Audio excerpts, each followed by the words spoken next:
નમસ્કાર, મંતવ્ય ન્યૂઝમાં આપનું સ્વાગત છે અને હું છું આપની સાથે હિરન। ડાયમંડ સિટીની સુરતને ઓળખ આપનારા રત્ન કલાકારો છેલ્લા 2 દિવસથી રસ્તા પર ઉતર્યા છે। વૈશ્વિક મંદી અને યુદ્ધની હીરા ઉદ્યોગ પર માઠી અસર પડી છે। ન માત્ર માઠી અસર પરંતુ કહો કે ગ્રહણ લાગ્યું છે, ગ્રહણ કે જેના કારણે રત્ન કલાકારોને હાલાકી પડી રહી છે। જીવન ગુજરાન ચલાવવું પણ હવે મુશ્કેલ બન્યું છે અને પડતર માંગણીઓની માંગ કે રજૂઆત કરતા તો હવે તેમની કમર પણ તૂટી રહી છે। દાયકાઓ પછી રત્ન કલાકારોના પગાર વધારાની માંગણી સાથે સુરત ડાયમંડ વર્કર યુનિયને ગઈકાલે હડતાળ પાડીને રત્ન કલાકાર એકતા રેલી કાઢી હતી। આજે તેમનો બીજો દિવસ છે, પણ ન કારખાનાના માલિકો તેમનો પોકાર સાંભળી રહ્યા છે કે ન સરકારના આંખ કાને તેમની વાત પહોંચી રહી છે। सबका साथ सबका विकासની વાતો તો થાય છે, પરંતુ સાથ અને વિકાસના લિસ્ટમાંથી રત્ન કલાકારો અડકા રહ્યા છે। ત્યારે પોતાની માંગણીઓ સાથે રત્ન કલાકારો ઉતર્યા છે, જે હડતાળના માર્ગે તેની પર જ કરીશું આજનો સીધો સંવાદ।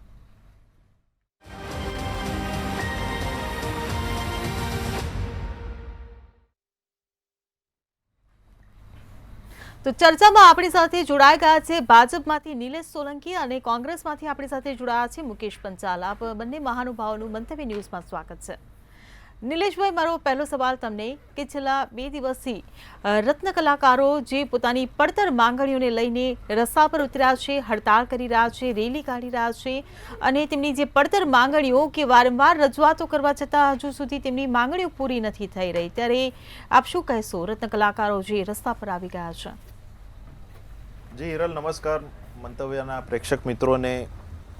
જે રીતે આપણે શરૂઆતમાં એક પ્રસ્તાવના બાંધી કે સબકા સાથ સબકા વિકાસમાં હીરા ઉદ્યોગના રત્ન કલાકારો નથી, તો હું આપને જણાવી શકું કે જ્યારે વૈશ્વિક મહામારી 2019માં COVID-19માં આવી ત્યારે રત્ન કલાકારોને પણ આર્થિક અને રાહત પેકેજમાં આવરી લેવામાં આવ્યા હતા। કોઈ પણ સેક્ટરમાં મંદી અને તેજી, અપ ડાઉન, ચડાવ ઉતાર હોતા હોય છે। આપણે આ મંદીને સમજીએ કે જ્યારે સપ્લાય અને ડિમાન્ડ એ ચેન ખોરવાઈ જાય છે, કે જ્યારે સપ્લાય ખૂબ વધી જાય અને ડિમાન્ડ એની ઓછી થઈ જાય। સમગ્ર વિશ્વમાં જે રીતે ગુજરાતને અને ભારતને જે ઓળખ મળી છે કે વિશ્વના 90% હીરા અહીંયા સુરતમાં પોલિશિંગ કરવા માટે આવે છે અને ખૂબ જ બહોળી ઇન્ડસ્ટ્રીઝ છે।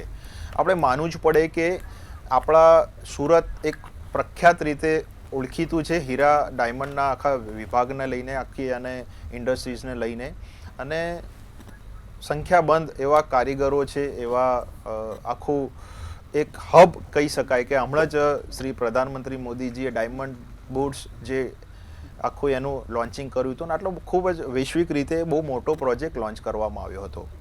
હવે જ્યારે એક આપણે ઉદાહરણ તરીકે સમજી લઈએ કે એક રિયલ ડાયમંડ હતો કે જેમાં વર્ષોથી પુષ્કળ એક ધરતીના પેટાળમાં એક એની ગરમી હોય, એની આબોહવા હોય, એ હીરો આપણા ત્યાં આવે છે, એ પોલિશિંગ થાય છે, એ રો મટીરિયલ આવે છે, આપણા ત્યાં વારંવાર પોલિશિંગ થાય છે ને પછી એ હીરાના અનુરૂપમાં એ પછી અમૂલ્ય કિંમતનો એક હીરો થઈ જાય છે। અને બીજી નવી ટેકનોલોજી આવી કે જેમાં લેબગ્રોન એટલે લેબમાં તૈયાર થાય, કે હમણાં જ કોરિયાના મેં એક સમાચાર સાંભળ્યા તો 15 મિનિટમાં હિરલ એ લેબગ્રોન એ એનીથી 10% કે 25%ની કિંમતનો, એટલે દાખલા તરીકે આપણે સમજીએ કે 1 કરોડનો હીરો હોય રિયલ ડાયમંડ, તો લેબગ્રોન છે ને એ તમને 15 કે 10-15 લાખમાં મળી શકે। આવું છે નવી ટેકનોલોજી સાથે। હવે જ્યારે સમગ્ર ભારતમાં આપણા ત્યાં હીરાના ઘણા બધા એવા ચાહકો છે, ઘણા લોકોને પહેરવો હોય, ખરીદવો હોય, પણ એની કિંમત બહુ મોંઘી પડતી હતી, એટલે લેબગ્રોન તરફ વળ્યા। હવે આ મંદી 50 વર્ષમાં કદાચ આપણે સમજીએ કે 2008 કરતાં પણ લાંબી ચાલી, કે જેમાં યુક્રેન રશિયાનું યુદ્ધ આવી ગયું, જેમાં બીજા એક ઇઝરાયલને આ બધા યુદ્ધ આવી ગયા। આની સાથે સાથે અમેરિકા અને યુરોપમાં આપણા ત્યાં પોલિશ થયેલા ડાયમંડોની માંગ ઓછી થઈ ગઈ। એટલે આ સમગ્ર રીતે આપણે સમજી શકાય કે આ એક ઇકોનોમી ઝોનમાં જે કહેવાય કે આ મંદી આવી છે। તો આ માત્ર હીરા રત્ન કલાકારો માટે નહીં, પણ સરકાર, ગુજરાત સરકાર માટે પણ આ એક ચિંતાનો વિષય છે। અને હમણાં 2 દિવસ પહેલાં જ સુરતના આપણા સાંસદ સભ્ય શ્રી મુકેશ દલાલજીએ સંસદ સભામાં આ મુદ્દો ઉપાડ્યો હતો અને ગુજરાતના મુખ્યમંત્રી શ્રી ભૂપેન્દ્રભાઈ પટેલે એક હાઈ લેવલ કમિટી આની રચી છે. એ રિવ્યૂ થશે કે જેમાં 3 મંત્રી છે સિનિયર અને એક અધિકારી છે. આમાં આગળ કઈ રીતે આગળ વધી શકાય, કઈ રીતે રત્ના કલાકારોથી માંડીને કઈ રીતે એમને સરકાર પ્રોત્સાહન આપી શકે, એમને મદદ કરી શકે, એ સરકારની ઈચ્છા શક્તિ દર્શાવી છે.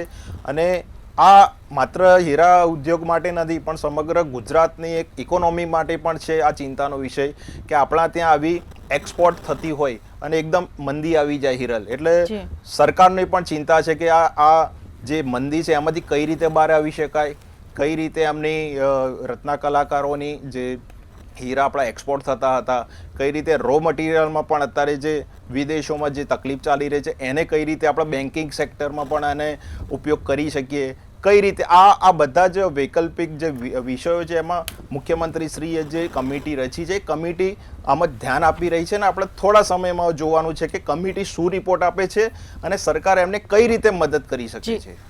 જી બિલકુલ મુકેશભાઈ, હું આપને પૂછવા માંગીશ કે સુરત ડાયમંડ સિટી કે જ્યાં લાખોની સંખ્યામાં રત્ન કલાકારો કામ કરી રહ્યા હોય, પરંતુ અત્યારે જે આર્થિક મંદીના કારણે જે હીરા ઉદ્યોગ પર જે ગ્રહણ લાગ્યું છે તેના કારણે તેમની જે પેલા તેમનો જેટલો પગાર હતો એટલો ના તો અત્યારે પગાર મળી રહ્યો છે કે ન પગારમાં વધારો થઈ રહ્યો છે, કે જેટલો પણ આ મળી રહ્યો છે તેમાં પણ પાછો 30% સરેરાશ તેમાં કાપ પણ મુકાઈ રહ્યો છે.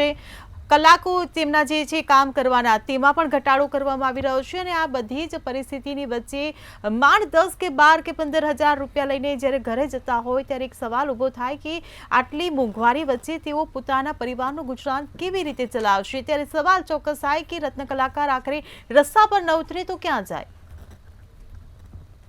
મુકેશભાઈ, સૌપ્રથમ તો તમે જે આ રત્ન કલાકારો વાળો મુદ્દો લીધો ને એ ખૂબ સારો છે. અને રત્ન કલાકારોના હૈયે કઈક હામ એવી પહોંચે કે મંતવ્ય ન્યૂઝ થકી આ બેરી જે ગુજરાતની સરકાર ચાલે છે એના કાનમાં કંઈક પડે. બાકી જે વાત અહીંયા થઈ રહી છે કે મુખ્યમંત્રી શ્રીએ કહ્યું ને કમિટી રચી ને સંસદમાં વાત કરી, બેન આ વાતને છે ને હવે કોરોના પહેલાથી આ મંદી પણ છે અને કોરોના પછી જે કમર તૂટી એની અસર પણ છે. અને છેલ્લા 3 વર્ષના ખાલી કોરોનાને યાદ કરી અને ખાલી ખોટું ઇરિટેશન કરવાની કઈ જરૂર નથી. કોરોનાને ગયા કેટલા વર્ષ થયા, એ પછી વૈશ્વિક પરિસ્થિતિ જે નિર્માણ થયું આપણે માનીએ છીએ 100% એના હિસાબે હીરામાં મંદી આવી. પણ કહેવાનો મતલબ એવો છે કે રત્ન કલાકારોને આપણા લોકલાડીલા પ્રધાનમંત્રીએ ક્યારેય યાદ કર્યા જ નથી. એ સુરતનું ડાયમંડ બુર્સ જે બનાવ્યું છે એ પણ 50% ઉપર ફેલ ગયું છે અને ત્યાંથી બધા પાછા મુંબઈ જતા રહે. આ કોઈ એકવાર છે ને જે વસ્તુનું આયોજન થાય છે ને એની પાછળ કોઈ જોતું જ નથી. આ સરકારની સૌથી મોટી નાકામી એ છે કે કોઈ પણ વસ્તુનું આયોજન થાય એની પાછળ કંઈ જોવાતું નથી કે ઓડિટિંગ થતું નથી. બીજી વાત એવું છે કે આજથી લગભગ 1 વર્ષ પહેલા રત્ન કલાકારો માટે ડિબેટ થઈ હતી. એની અંદર રત્ન કલાકારો જે છે સુરતમાં એ લોકો એમને કામ નહીં મળવાના કારણે એમના ગામોમાં એ લોકો જતા રહેતા, જ્યાં ગામડે રહેતા હતા ત્યાં, અને એ જે મજૂરી એ લોકોએ કદી ન કરી હોય એવી પણ એ લોકો મજૂરી કરવા માંડ્યા હતા.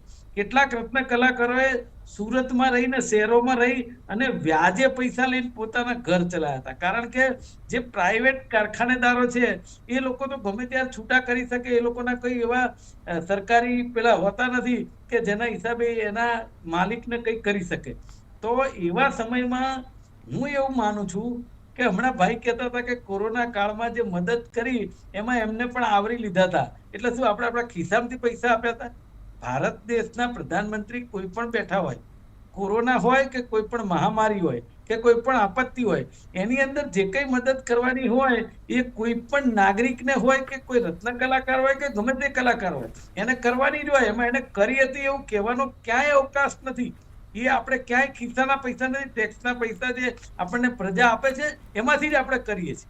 પણ દેર આયે દુરસ્ત આયે, જે રીતે ભૂપેન્દ્રભાઈ અત્યારે એક્શન લીધું છે ને હવે કહે છે કે મુકેશભાઈ ત્યાંના સાંસદે જે સંસદમાં વાત કરી છે, તો અત્યાર સુધી એ મુકેશભાઈ ક્યાં ગયા હતા? અત્યાર સુધી ભૂપેન્દ્રભાઈ ક્યાં ગયા કે કેટલાય રત્ન કલાકારોએ આત્મહત્યા પણ કરી છે, કેટલાય રત્ન કલાકારોના ઘર કેવી રીતે ક્યાં શું થઈ ગયા. હું સૌરાષ્ટ્રનો વતની છું બેન, આ સુરતની અંદર જ ખાલી રત્ન કલાકારો મોટા પાયે છે. બાકી અમદાવાદના બાપુનગર સાઈડ અને ભાવનગરની અંદર, અમરેલીની અંદર અને ભાવનગરના અંતરિયાળ ગામડાઓમાં જે હીરાની કટોરીઓ બનાવવાનું હીરાનું કામ ચાલે છે એ મને પોતે સારી રીતે ખબર છે કે એ લોકોની પરિસ્થિતિ શું છે. એટલે કહેવાનો મારો મતલબ એવો છે કે દરેક જે નાના નાના ઉદ્યોગ, આ તો હીરાનો ઉદ્યોગ મંદી આવી એટલે, પણ હું કહું છું કોઈ પણ ઉદ્યોગની અંદર ક્યારે કંઈ પણ જેને કહેવાય કે આ રત્ન કલાકાર કહેવાય એવા કારીગરો હોય કે જે કોઈ એજન્સી હોય એને જ્યારે નાના ઉદ્યોગોને કે નાના કારખાનેદારોને તકલીફ પડે તો સરકારે સૌથી પહેલું ધ્યાન આપવું જોઈએ. પણ આ સરકારે માત્ર ને માત્ર જે રીતે જીએસટી ઇમ્પ્લિમેન્ટેશન કર્યું ને એની અંદર પણ નાના ઉદ્યોગો સમાપ્ત થઈ ગયા. આ એક સર્વે કરવાની વાત છે. જો તમારી ન્યૂઝ ચેનલ કરે કોઈ બીજા કે સરકાર તો નહીં કરે કે તમે અમદાવાદ લઈ લો, સુરત લઈ લો, વાપી લઈ લો કે જીઆઈડીસીઓ લઈ લો, ત્યાં જે નાના નાના કારખાનેદાર હતા, નાના ઉદ્યોગ હતા, જે એમએસએમઈ ની વાત કરે છે, એ લોકોના તાળા લાગી ગયા. કેટલાક લોકો વ્યાજે ભરે છે પૈસા અને જે પેટીયું રોળે. આ પરિસ્થિતિ અત્યારે ગુજરાતની છે અને એમાં જે વસ્તુ અહીંયા મળે છે એના કરતા સસ્તી ચાઇનાથી આવે. એટલે એ જે નાના કારખાનેદારો છે એની કમર તૂટી ગઈ છે. મૂળ વાત કેવી છે? સરકારની નીતિ, સરકારની જેને કહેવાય કે રહેમ દ્રષ્ટિ, જે રીતે રત્ન કલાકારો ઉપર જે આજે હવે કરવાની સ્ટાર્ટ કરી છે, એમણે આંદોલનો કર્યા અને ખાસ કરીને ગુજરાતના અમારા વિરોધ પક્ષના નેતા માનનીય અમિતભાઈ ચાવડાએ જે સુરતની અંદર જઈને રત્ન કલાકારોને સાંભળ્યા અને તેમણે વિધાનસભામાં પણ આ મુદ્દો લીધો. એક વસ્તુ સમજો, સરકાર કઈ એની જાતે જાગી નથી. જો જાગી હોત તો આ વિધાનસભા 25 ની ક્યાં વાત જ છે? પહેલા સમય હતો જ તમારી પાસે. કેમ રત્ન કલાકારો માટે કોઈ બજેટમાં પ્રાવધાન નહોતું? કેમ સેન્ટ્રલના બજેટમાં કોઈ રત્ન કલાકારો માટે પ્રાવધાન નહોતું? એટલે માત્ર ને માત્ર રત્ન કલાકારોની અત્યારે આપણે વાત કરીએ એ માત્ર વાતો છે. થાય તો ખૂબ સારી વસ્તુ છે, પણ હું એવું ચોક્કસ માનું છું કે રત્ન કલાકાર એ પણ ભારત દેશની એક જે કરોડરજ્જુ કહેવાય ને એમાંનો એક ભાગ છે. ભલે હું કહું છું કે જે વૈશ્વિક અત્યારે મંદીના કારણે રત્ન કલાકારોને ને હીરા ઉદ્યોગના જે કોઈ કારખાનેદારોને તકલીફ પડે છે, પણ એની સાથે મારું એવું ચોક્કસ માનવું છે કે કોઈ પણ સરકાર હોય, કોઈ પણ ઉદ્યોગ હોય, એ જ્યારે ચાલતો હોય મસ્ત મોટો, ત્યારે દરેક ટેક્સીસ પણ એ જ લોકો ભરતા હોય. એવા સમયે જ્યારે આવા ઉદ્યોગોને કંઈક નાની મોટી અસર થતી હોય કે કારખાનેદારોને થતી હોય કે આ રત્ન કલાકારોને થતી હોય, ત્યારે સરકારની નજર એના ઉપર હોવી જોઈએ એવું મારું ચોક્કસ માનવું છે. જે નથી એના કારણે આ પરિસ્થિતિનું નિર્માણ થયું. જી બિલકુલ. નિલેશભાઈ, તમે પણ હમણાં કહ્યું કે સરકારને ચિંતા છે, પરંતુ આ ચિંતાનો ઉપાય કે સમાધાન કે તેનું પરિણામ ક્યાંય દેખાઈ નથી રહ્યું. કારણ કે જો પરિણામ દેખાતું તો આજે રત્ન કલાકારોને આવી રીતે રસ્તા પર ન ઉતરવું પડતું. અને રત્ન કલાકારો પણ એવો આરોપ લગાવી રહ્યા છે કે 2024-25માં જે 62 રત્ન કલાકારોએ જે આપઘાત કર્યા તેના માટે તો સરકારે સંવેદના પણ વ્યક્ત નથી કરી. હિરલ, આ જે આખી મંદી આવી છે અને આની પાછળ ઉદ્ભવેલા પ્રશ્ન છે કે જે માર્કેટ ઇકોનોમીના આધારે ઉદ્ભવેલો પ્રશ્ન છે કે જ્યારે તેજી હોય ત્યારે આપણે ડિબેટ નથી કરતા. સ્વાભાવિક છે કે મંદી આવે ને જ્યારે કોઈ તકલીફમાં આવે કામદારો હોય, એના લીધે સરકારને આક્ષેપ થતા હોય 100% કે મારા પરમ મિત્રએ જે ટીકા કરી એની જગ્યાએ કોઈ સમાધાન કે કોઈ સારો એવો રસ્તો કર્યો હોત તો પણ ઠીક છે, કોંગ્રેસ એના સ્વભાવે જાય. પણ આ આખી એક પોલિસી એક સમજવા જેવી છે કે આના 4 પિલરમાં આપણે વહેંચી શકીએ છીએ કે જેમ કે રત્ન કલાકાર, એક ડાયમંડ ઇન્ડસ્ટ્રીઝ, એક સરકાર અને ત્રીજું બેન્કિંગ સેક્ટર. આ ચારેય સમન્વય રીતે હિરલ જ્યારે એક જ દિશામાં કામ કરશે ને ત્યારે આની પરિસ્થિતિનો એક ઉકેલ મળશે. અને એ જ રીતે મુખ્યમંત્રીશ્રીએ જે પહેલ કરી છે, કોંગ્રેસે અભિનંદન તો પાઠવ્યા નહીં, પણ ઠીક છે કે સરકાર આ કામદારોની સાથે છે. કોઈ પણ મંદી હોય તો સપ્લાય અને ડિમાન્ડને અસર કરતી હોય. હવે માર્કેટમાં જે ડિમાન્ડ હતી એ નથી, એના લીધે જે ફેક્ટરીઓ, જે મોટી ઇન્ડસ્ટ્રીઝમાં જે હીરાઓનો જથ્થો જે પોલિશિંગ માટે લેતા હતા એ નથી લેતા. એટલે જ્યારે તમારી ડિમાન્ડ ના હોય ત્યારે સપ્લાય કરવાનું કે એનું ગોડાઉન કરવાનું કે એને સ્ટોક કરવાનું બંધ કરી દે. એ સીધી અસર કોની ઉપર પડે કે કામદારો ઉપર પડે. હવે જે રીતે આપણે સમજવા જેવું છે કે સરકાર એક પોલિસી કરે, જે રીતે ભૂતકાળમાં પણ ઘણી બધી યોજના લાયેલા છે કે કદાચ મારા મિત્રએ અભ્યાસ નહીં કર્યો હોય પણ આપણે એમને જ સૂચન આપી દઈએ કે કૌશલ્ય વિકાસ તાલીમ, કે જેમાં નવી નવી ડિઝાઇન, નવી ટેકનોલોજીથી એ લોકોને જે રોજગારી મળી રહે એના ઉપયોગમાં થાય. એમાં ઉદ્યોગ અને પ્રોત્સાહન કે સ્પેશિયલ ઇકોનોમી ઝોન પણ એ બનાવવામાં આવ્યો હતો. Make in India, gold monetisation scheme અને હોલમાર્કિંગ, આવી સારી એવી સ્કીમો પણ છે. પણ જ્યારે આ મંદી આખી એક ઇકોનોમી ઝોનના લીધે હોય કે વિશ્વમાં યુદ્ધ ચાલી રહ્યા છે, 100% ચાલી રહ્યા છે, અને એના લીધે રો મટીરિયલ જે આવતા હોય અને ઘણા બધા અમેરિકા અને યુરોપમાં આની ડિમાન્ડ ઓછી છે, તો આને મંદીને કઈ રીતે આનો ઉકેલ લાવી શકાય, કેવા હજારો કામદારોની પડખે સરકાર આવી શકે. તો સરકાર માટે બી મેં આપને કહ્યું કે એમની પોતાની ચિંતા નથી, આ સરકારની પણ ચિંતા છે કે જે એક્સપોર્ટ થતા હતા, જે ઘણું બધું સરકારને આવક પણ થતી હતી, ગુજરાત સરકારને ઘણા પર્સન્ટેજ આવક આનાથી ઊભી થતી હતી. તો એના માટે પણ સરકાર એક હાઈ લેવલ રિવ્યુ મીટિંગ કરી છે, એક કમિટી બનાવી છે, 3 સિનિયર મંત્રી લીધા છે, એક અધિકારી લીધા છે, અને એની ઉપર આગળ કઈ રીતે એક સરકારની સ્ટ્રેટેજી છે બનશે. તો દિલ્હી સરકાર પણ, આપણને સેન્ટ્રલ ગવર્મેન્ટ પણ આને પ્રોત્સાહન અને મદદ કરશે. પણ આપણે થોડા સમય આગળ રાહ જોવા જેવી છે, કારણ કે આ ઇકોનોમી સ્ટ્રેટેજી છે. આનાથી એવું નથી કે કોઈ નાનું એવું પેકેજ જાહેર કરો, નહીં. આ સરકારની બહુ મોટી ચિંતા છે. મુખ્યમંત્રી શ્રી ભૂપેન્દ્રભાઈ પટેલ સંવેદનશીલ અને મૃદુ ને મક્કમ છે કે એક પણ કામદારને કોઈ તકલીફ પડે, 100% કે આપણે એમની તકલીફો અત્યારે વધી રહી છે અને આ સરકાર ઉપર પણ ચિંતાનો વિષય છે. એટલે આપણે આને ટીકા ના કરવાની હોય. આમાં રાજકારણ હોય જ નહીં હિરલ, કારણ કે લોકોની જિંદગી અને મોતનો સવાલ આવે છે ત્યારે આપણે એમની જિંદગી કઈ રીતે બહેતર બની શકે મુખ્યમંત્રી ધ્યાન આપી રહ્યા છે. અને એટલા જ માટે કમિટી અને વિધાનસભામાં મુકેશ દલાલજી જે સાંસદ છે એમને પણ પ્રશ્ન ઉપાડ્યો છે. એટલે આ રાજ્ય સરકાર નહીં પણ દિલ્હી સરકારનો પણ એક વિષય છે અને એમાં એ કામ કરશે. આપણે વિશ્વાસ રાખવા જેવો છે. થોડો સમય રહેલા છે રત્ન કલાકારોને પણ આપના માધ્યમથી કહેવા માંગુ છું કે રાજ્ય સરકાર પડખે આપણી ઊભી છે અને રહેશે.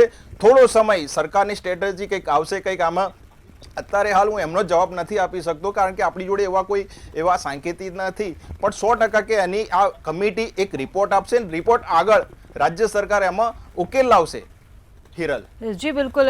મુકેશભાઈ, હું આપને પૂછવા માંગીશ કે સરકારનું જે સ્લોગન કે સબકા સાથ સબકા વિકાસ ઠેર ઠેર આપણને જોવા અને સાંભળવા મળતું હોય છે, ત્યારે સવાલ એ ઊભો થઈ રહ્યો છે કે શું રત્ન કલાકારોનો સાથ અને વિકાસ કેમ નહીં? સરકાર શું આમાં રસ લેવા નથી માંગતી? જુઓ, રત્ન કલાકારો માટે તો છેલ્લો જે પીરિયડ છે ને, સબકા સાથ સબકા વિનાશ જેવો છે. એ આ ભાઈ છે ને કઈ મુખ્યમંત્રીના કે મંત્રીના કે ધારાસભ્યના વખાણ કરવા માટે તો આ ડિબેટ છે નહીં, અને એવો કઈ મારે અભ્યાસ કરવાની જરૂર નથી. આજે તમે રિવ્યુ કમિટી બનાવી અને હાઈ લેવલની મીટિંગ બોલાવી, આ બધું આજે કરવાની જરૂર હતી? કેટલા વર્ષોથી પ્રોબ્લેમ છે. રત્ન કલાકારો સુરતની અંદર અને સૌરાષ્ટ્રમાં છેલ્લા 3 વર્ષથી માંગ કરી રહ્યા છે.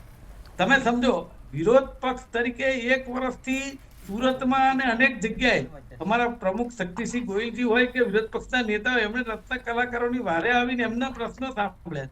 અહીંયા અમદાવાદમાં પણ રત્ન કલાકારો આવીને રજૂઆત કરી ગયા. પણ મૂળ વાત એવી છે કે જ્યારે વિરોધ પક્ષ કોઈ રત્ન કલાકારોને કે કોઈનો પ્રશ્ન લઈને સરકારમાં રજૂઆત કરે એટલે સરકારને એ એમની પીડા નથી દેખાતી, પણ એમ થાય કે વિરોધ પક્ષે કહ્યું એટલે આપણે ન કરવું. અરે એવું ના હોય ભાઈ. લોકશાહીની અંદર તમારે આવું ન વિચારાય. તમે જે અભ્યાસની વાત કરો છો, આ અભ્યાસ તમારી સરકારે કરવાની જરૂર છે. પહેલાના જે સરકારો હતી એમાં એવું નહોતું. બહુ હેલ્ધી એક પોલિટિક્સ ચાલતું હતું કે જેની અંદર કોઈ પણ પ્રશ્ન હોય, વિરોધ પક્ષ કોઈ પણ હોય, એ સામે સત્તા પક્ષમાં રજૂઆત કરે ત્યારે એની રજૂઆત એવી ઝીણવટ ભરી સાંભળવામાં આવે અને એમાં એ કઈ યોગ્ય લાગે તાત્કાલિક એનો અમલ કરવામાં. આ તો 3-3, 4-4 વર્ષે કેટલાય લોકોએ આપઘાત કર્યા, કેટલાક કારખાના બંધ થઈ ગયા, કેટલાક લોકોએ ધંધા બદલી નાખ્યા, કેટલાક લોકો જે 20-20, 25-25 હજાર રૂપિયા કમાતા હતા એ લોકો આજે 10-10 હજાર રૂપિયામાં પોતાનું ઘર ચલાવવા ઉપર મજબૂર થઈ ગયા. તમે સમજો, પછી એના દીકરાઓને ભણાવવાની તો વાત જ ક્યાં રહી? આ પરિસ્થિતિનું નિર્માણ હોય અને તમે તોય એમ કહો કે કોંગ્રેસના મિત્ર તો બોલ્યા કરશે, એમનો સ્વભાવ છે. ભાઈ, અમારો સ્વભાવ છે રત્ન કલાકારોની વાત કરવાનો, અમારો સ્વભાવ છે નાના ઉદ્યોગકારોની વાત કરવાનો, એ અમારો સ્વભાવ છે. અમે નહીં બદલી શકીએ. તમારો સ્વભાવ છે તમે ઉદ્યોગપતિની વાત કરો, તમે કરોડપતિની વાત કરો, એ કરી શકો. પણ અમારો જે સ્વભાવ છે, જે રીતે અમારી કોંગ્રેસ પાર્ટીને અમે લોકો જે નાના લોકો જે છે કે નાના ઉદ્યોગકારો છે જેને પીડા છે આજે એની વાત સાંભળી અને અમે અમારો અવાજ બુલંદ કરવાના. એમાં તમે એને સ્વભાવ કહો, એને અભ્યાસ ના કહો, અમારી અણઆવડત કહો, એ જે કંઈ કહો અમને મંજૂર છે એમના માટે. કારણ કે અમે એમના માટે લડવા માટે તૈયાર જ છીએ. કારણ કે જ્યારે સરકાર કોઈ પણ આવા રત્ન કલાકારો હોય કે કોઈ પણ નાના ઉદ્યોગકારો હોય કે એના કામદારો હોય એને નહીં સાંભળે. હવે આ તમે જો ભરતી પ્રક્રિયાની વાત કરો તો જે એમને એના પ્રશ્નો હોય સરકાર ના સાંભળે તો આપણા લોકશાહી દેશની અંદર ભારત દેશમાં જો લોકશાહી રહી હોય તો એક એવી જોગવાઈ છે કે જેનું કોઈ ના સાંભળે એનું વિરોધ પક્ષ સાંભળે. તો પછી વિરોધ પક્ષ સાંભળી અને રજૂઆત સરકારમાં તો કરે જ ને. અને સરકાર ના સાંભળે તો એના માટે આંદોલન પણ કરવું પડે, એના માટે જે કઈ કાર્યવાહી થતી હોય કરવી પડે. તો એમાં કઈ સરકારે કે સરકારના પ્રવક્તાએ કઈ ખોટું લગાડવાની જરૂર નથી. તમારે મુખ્યમંત્રી મૃદુ ને મક્કમ હોય અમને કઈ વાંધો, તમારા સાંસદ સભ્ય જે કઈ હોશિયાર હોય અમને કઈ વાંધો નથી, રજૂઆત કરી સારી વાત છે. પણ એ રજૂઆતનું નિરાકરણ શું એવું કોઈ હમણાં એમણે એક વાત મહત્વની કરી એ મને સાંભળવા જેવી લાગે કે બેન્કિંગ સેક્ટર, સરકાર અને રત્ન કલાકાર આ બધા ભેગા થશે ને તો કઈક ઉકેલ આવશે. એટલે પણ તમારે ઉકેલ ક્યારે લાવવો છે? આટલા લોકો મોતને ભેટ્યા, આટલા લોકોએ ધંધા બદલી નાખ્યા, હજી તમારે વિચાર અને કમિટી અને પછી યોજના અને પછી તમે જયારે યોજના બહાર પડશે એટલે એના ફોર્મ ભરવા માટે અધિકારીઓ ભ્રષ્ટાચાર ચાલુ કરી દેવા. એટલે આ જે પરિસ્થિતિ છે ને મારું એવું કેવું છે કે બહુ પ્રમાણિક પરિસ્થિતિ લાવવાની જરૂર છે. જે સિસ્ટમ છે ને એ સિસ્ટમમાં બહુ મોટો બદલાવ જરૂરી છે, ભલે કોઈ કહે કે ના કહે. અને જે રીતે હું એમ કહું છું કે સરકાર કોઈ પણ હોય એ કામ કરવા માટે જ હોય ને. આજે 30 વર્ષથી ભારતીય જનતા પાર્ટીની સરકાર છે. છેલ્લા રત્ન કલાકારોને કોરોના પહેલાથી તકલીફ છે અને એમણે યુદ્ધની વાત કરી તો યુક્રેનનું ને યુદ્ધ તો છેલ્લા 2-2.5 વર્ષથી ચાલે છે. તો આજે સરકારને ખબર પડી કે યુદ્ધો ચાલે છે અને એના લીધે મંદી. સાહેબ આ જે મુદ્દો છે ને એ એવો ટેકનિકલ મુદ્દો છે અને રીઢની હડ્ડી સમાન છે કે આવા મુદ્દા ઉપર સરકારનું એક ઝીણવટભર્યું ધ્યાન આડકતરી રીતે હોવું જોઈએ કે કોઈ જગ્યાએ યુદ્ધ થાય છે, કોઈ જગ્યાએ મંદી છે, કોઈ જગ્યાએ તેજી છે, તો એના ઉપર નાના ઉદ્યોગો ને નાના ઉદ્યોગકારોને શું મદદ થઈ શકે, શું કરી શકાય, એના ઉપર સરકારનું ધ્યાન હોવું જરૂરી છે. જે નથી હોતું એક આંદોલન થાય પછી તમે એના ઉપર જાગો, પછી કમિટી બનાવો, પછી હાઈ લેવલની વાત કરો. આ બધી વાત કેવી છે કે એક આશ્વાસન ઇનામ આપવાની વાત છે. જી બિલકુલ. આપણે નિલેશભાઈનો જવાબ લઈ લઈએ. મુકેશભાઈ, નિલેશભાઈ મારો સવાલ તમને એ કે રત્ન કલાકારોની જે માંગણીઓ છે કે રત્ન કલાકાર કલ્યાણ બોર્ડ બનાવવામાં આવે, જે લોકોએ આપઘાત કર્યા છે તેમના પરિવારજનોને સહાય પેકેજ આપવામાં આવે, રત્નદીપ યોજના બનાવવામાં આવે અને આર્થિક પેકેજ જાહેર કરવામાં આવે, એટલે આ બધી જેમની માંગણી છે સાથે સાથે 30% પગાર વધારો કરવાની પણ માંગણી છે. ત્યારે સવાલ ઉભો થાય કે તેમની માંગણીઓ પર સરકાર કેમ વિચારણા કરી નથી રહી, એમની માંગણીઓ ફૂલફિલ કેમ નથી કરી રહી?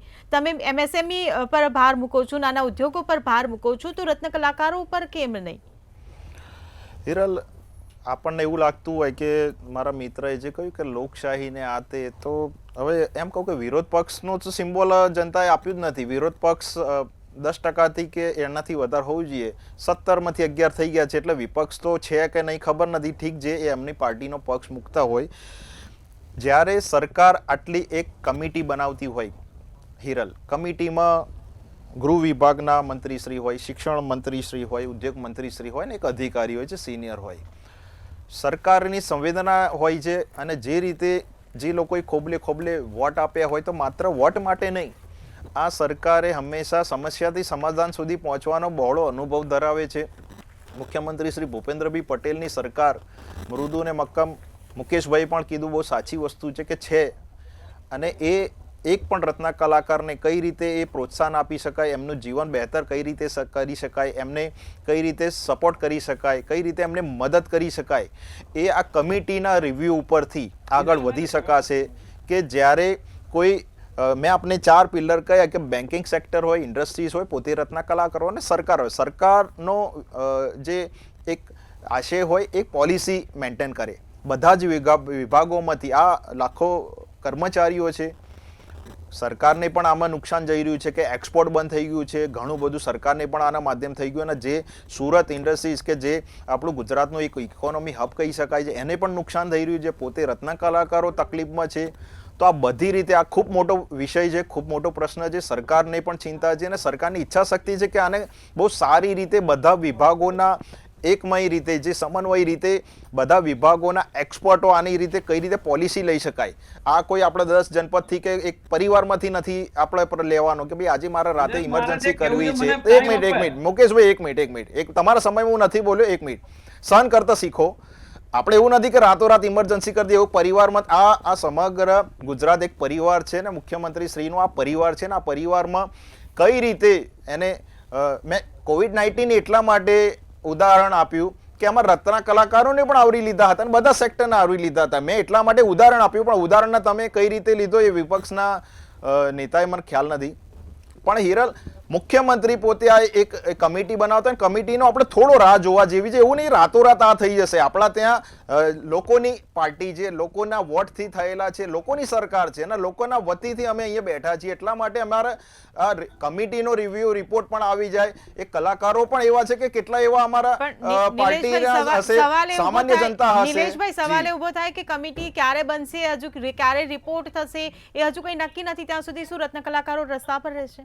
કમિટી બની ગઈ છે, હવે એની એ ધ્યાન આપી રહ્યા છે. કમિટીનો રિવ્યુ રિપોર્ટની આપણે રાહ જોવાની છે, થોડો સમય રાહ જોવાની છે, કારણ કે મુખ્યમંત્રી પોતે આને ધ્યાન આપતા હોય, મુખ્યમંત્રીના અધ્યક્ષતામાં આ કમિટી હોય અને કમિટી કઈ રીતે આ 2, 3, 5 નથી, આ લાખો કર્મચારીઓ છે, તો આ લોકોને કઈ રીતે આપણે અનુરૂપ થઈ શકે, સરકાર કઈ રીતે મદદ કરી શકે, આ વિષય છે ને આર્થિક નીતિને અનુરૂપ છે. નિલેશભાઈ, સમયનો ખૂબ જ અભાવ છે. મુકેશભાઈ, તમારી વાત કહી દો, ટૂંકમાં કહેજો.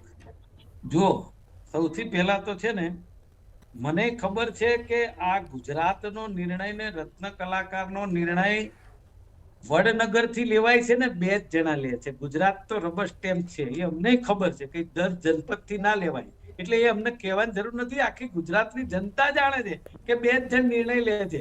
નહીતર તો ગુજરાતની સરકારને તો અહીંયા ખબર જ છે કે રત્ન કલાકારોની હાલત શું છે.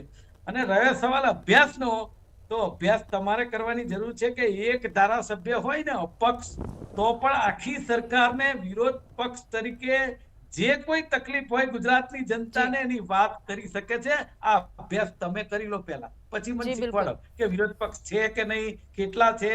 એક ધારાસભ્ય હોય, જો લોકશાહીનું વાંચન કરતા આવડતું હોય અને જો એમનામાં કંઈક શક્તિ હોય એવી, તો વાંચન કરીને આવે કે એક ધારાસભ્ય આખા ગુજરાતની કોઈ પણ જનતામાંથી તકલીફ હોય અને જો એને રજૂઆત કરે તો એ સ્પીકરને રજૂઆત કરી શકે છે. કરવું ના કરવું સરકારની મનસુખીના આધારે એ વાત કરી શકે છે. અને રહ્યો સવાલ હવે કમિટીનો, હિરલ, તો કમિટીઓ આટલા વર્ષે બનાવવા માટે જાગ્યા છે. હજી આ આંકડાકીય માહિતીઓ છે. આજે હું તમને કહું 31/3/2025 છે. તમે એમને પૂછી લો ને કઈ તારીખ સુધીમાં નિવેડો આવશે. ખાલી પૂછી તો લો, એટલા દિવસ તો પૂછી લો. જો એમને ખબર હોય તો, બહુ અભ્યાસ કરીને આયા છે ને સરકારમાં, પૂછી તો લો, એક નાનો ટાઈમ આપો, કેટલા દિવસમાં થઈ જશે? હવે સાંભળજો જવાબ, હિરલ જવાબ પણ આપી દઉં સમયનો કે અભાવ છે. કોંગ્રેસ 150 વર્ષ 100 વર્ષ જૂની પાર્ટી હોય તો એના નેતાને ખબર હોવી જોઈએ કે મુખ્યમંત્રી શ્રી એક કમિટી લેતા હોય, એ કમિટીનો રિપોર્ટ આવે, એની બધી જ બેન્કિંગ હોય, ઇન્ડસ્ટ્રીઝ હોય, એના રત્ન કલાકારો હોય ને સરકાર કઈ રીતે, તો આમાં બેન સમય લાગે. આ તો મેં આપને કહ્યું ને કે પરિવારવાદ નથી આવતા, એટલે આપણને એમ છે કે હમણાં એક ફેક્સ આવી જાય, હમણાં એક ફોન આવી જાય. નિલેશભાઈ, સમયનો ખૂબ જ અભાવ છે કે સામાન્ય વ્યક્તિઓની આ સરકાર છે ને, એટલા માટે કે નીતિ વિષયો પરિબળોમાં ધ્યાન થોડી રાહ જોતા હોય. આ મારા મિત્રએ કદાચ વડીલ છે, ખબર નથી, અનુભવ જી બિલકુલ નિલેશભાઈ, કદાચ એમને ખબર હોવી જોઈએ કે નીતિ વિષયક અને ઇકોનોમી માટે હોતા હોય તો એમાં થોડી વાર લાગે. કમિટી જી બિલકુલ નિલેશભાઈ, મુકેશભાઈ, આપ અમારી સાથે ચર્ચામાં જોડાયા બદલ આપ બંનેનો આભાર. એક તરફ રત્ન કલાકારોની હાલત કફોડી બની છે, રસ્તા પર આંદોલન કરી રહ્યા છે, ને બીજી તરફ સરકાર એવું આશ્વાસન આપી રહી છે કે એક કમિટી બનાવવામાં આવશે, તેનો રિપોર્ટ કરાશે ને રત્ન કલાકારો માટે કંઈક સહાયના પગલાં લેવામાં આવશે. ત્યારે હવે આગામી સમયમાં જોવાનું રહ્યું કે રત્ન કલાકારોની આ વેદનાને ક્યારે સંતોષ મળશે. ચર્ચામાં હાલ બસ આટલું જ. ફરી મળીશું. નમસ્કાર.